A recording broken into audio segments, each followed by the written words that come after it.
may karamdaman ay kaniya tinutulungan, ang mga may problema ay kaniya pinapayuhan, ang mga naghihirap ay walang sama. Hello, magandang umaga po. Ito po si Dong Tigidong at tayo po ay magdadala naman ng suporta, tulong, relief dito po sa pangnegosyo po ni Rosemary Bautista. Si Rosemary Bautista po yung humingi sa atin ng tulong. Siya po yung mother ni Richilda. At ito po yung kanilang kubo, bahay na naapektuhan ng bagyo. So nabigyan po natin sila, bibigyan natin sila ng relief goods na galing po sa SDA at kay Sir Ruel Lipat. SDA means Seventh-day Adventist Community from Summerville. Sila po ay nagkaroon ng donation drive. After po na mabalitaan nila yung ating last na calamity, Typhoon 1. No? So, pero po itong kanila pong lugar ay laging naapektuhan ng bagyo at nagigiba lagi yung kanilang bubong at kanilang mga pader. No? Tapos nawawala po sila ng kabuhayan dahil nga sa haba ng bagyo, haba ng hindi nakapagtrabaho, wala silang pagkakataong kumita kasi po siya nagtitinda ng kakanin. So, pakita ko po yung bahay nila. So.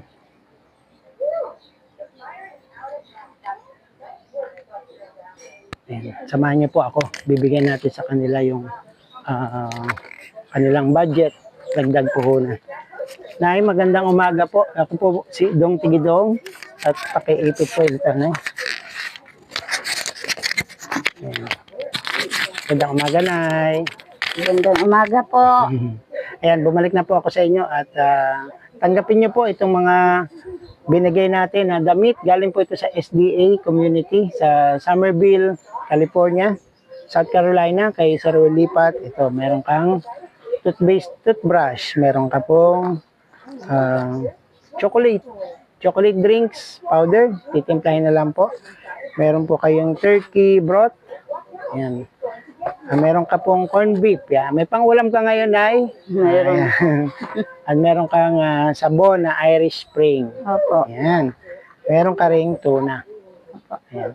So yan ay share kayo ng inyong anak na si Richilda. Ayan. Ito pa po ang inyong tuna at sets of dress. Yan. Pwede niyo po yan mga presko sa damit.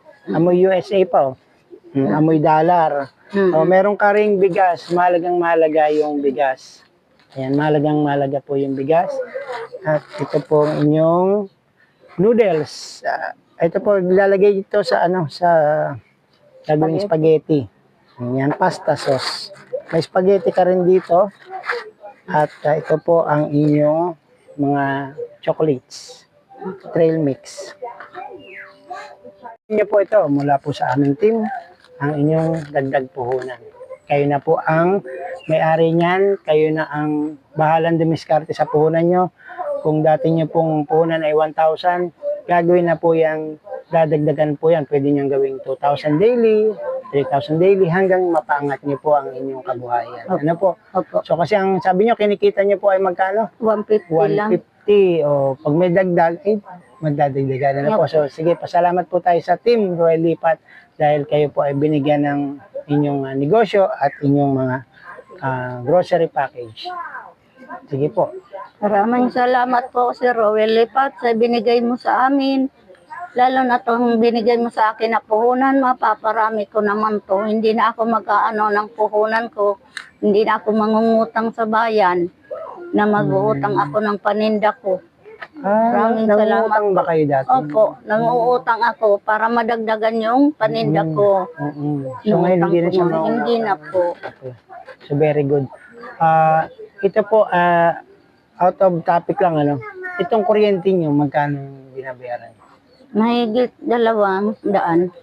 Okay, mura lang naman. Mura naman po. Kasi po, ma-share ko lang, meron kasi kaming tinulungan dati sa Dasmariñas, Cavite. Opo. I-share ko lang po ito sa ating manonood. Ito pong tinulungan natin, hindi ko na po papangalanan, napadalan po siya ng pera. Sabi niya po, lalagay niya sa puhunan negosyo. Opo. After bumalik po ang team, walang nakitang negosyo, tinanong bakit. kasi po ibinayad daw sa kuryente sa tubig.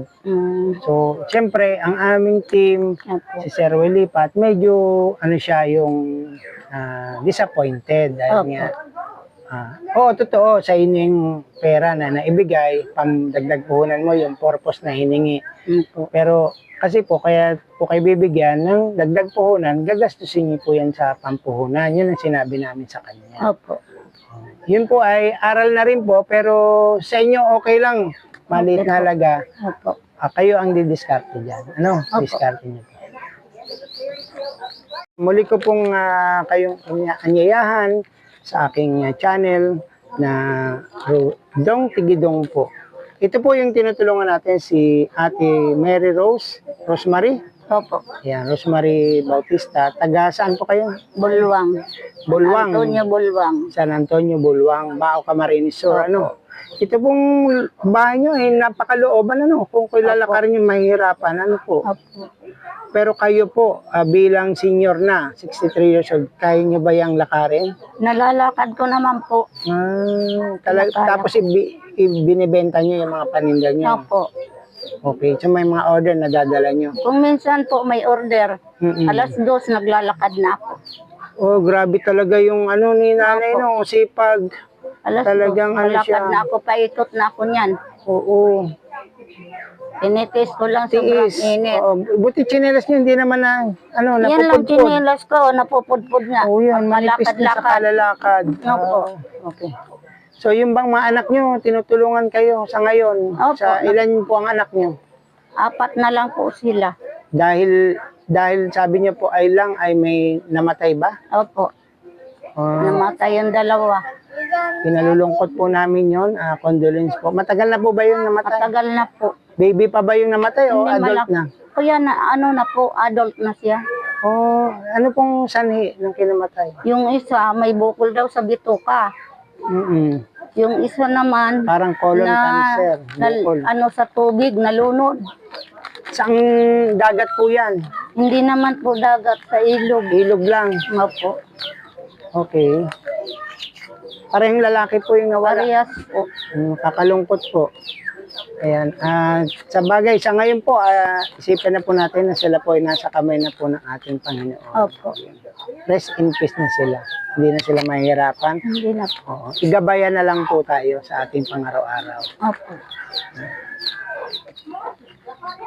Yan po, gusto ko pong ipakita sa inyo. Ito po yung lugar nila. Dito po sa Bulwang, San Antonio. Dinala po natin. Ito po yung kanilang bahay na tanggal-tanggal na po yung bubong at tinapalan ng yero, nilagyan ng kawayan upang hindi ilipad. At ang baba po nito, siguro ang init nito sa loob. Ito po yung buong bahay nila. Ayan. Ito po yung kanilang bintana. Meron ding rehas. At meron silang walang flooring. Wala rin po silang flooring. Semento lang. Walang bato-bato lang. Tapos may alaga sila ditong pato. May pato sila sa loob. Ito yung kanilang kitchen. Kita niyo yung kitchen. Kaya lang guys, bubong nila, tama na sa ulo ko. Bunggo na. Ang baba. Ang baba po ng kanilang bubong. Yuyuko po kayo. Ano kaya takulang? Ito po yung bahay ni Nanay Rosemary. Tignan din po natin. Dito po sila nagpe-prepare ng lulutuin. May kalabasa. Meron silang mga sibuyas. Tapos meron sila ditong nilutong kanin. May kanin pa. Yan. Okay. Tapos ito po yung likod bahay nila. Ay sira na rin yung kanilang dingding. Totally damaged na po yung dingding dito. Pwede nang pasukin dito nung magnanapa sa gabi. Delikado. Kahit asong galaw. Kaya pumasok. Yun po, nakakawa naman. Sana ay matulungan sila sa pag-aaral, magkaroon ng trabaho, kung tuloy-tuloy po ang buhay lang at makaipon, pampa-repair ng bahay. Nay, tanong po ako, sa inyo po itong lote? Nay Rosemary, sa inyo po itong lote, sa inyo. Opo. Ay, babuti na lang po. Hindi na kayo, yung nag-aalala na paalisin, ang gobyerno, Hindi ang may-ari, di ba? Kaya maraming salamat na binigyan mo kami ng pagkakataon, ha? Opo. Sa na-video ang inyong buhay. Sana po ay maging aral, maging lesson, at ang kasipagan po ni nanay maging lesson sa atin, lalo na tayo mga nasa laylayan ng lipunan, na magsumikap upang tuloy-tuloy po ang ating buhay. Hindi tayo manglamang ng tao, huwag tayong magnakaw, huwag tayong gumawa ng masama. At tayo po ay gagay, i-bless ng ating Panginoon. Sa ngayon po ay malusog si Nanay Rosemary at tuloy-tuloy naglalakad upang ibenta ang kanyang mga paninda. Asahan niyo po, meron pa po tayong update sa kanyang magiging negosyo. Maraming salamat. Hanggang dito na lang po. Ito muli, Dong Tigidong. Please subscribe po kung hindi pa kayo nakasubscribe at leave comment para po basahin po natin yan and hit notification bell para updated kayo sa ating mga next video. Salamat. Salamat na. Salamat po.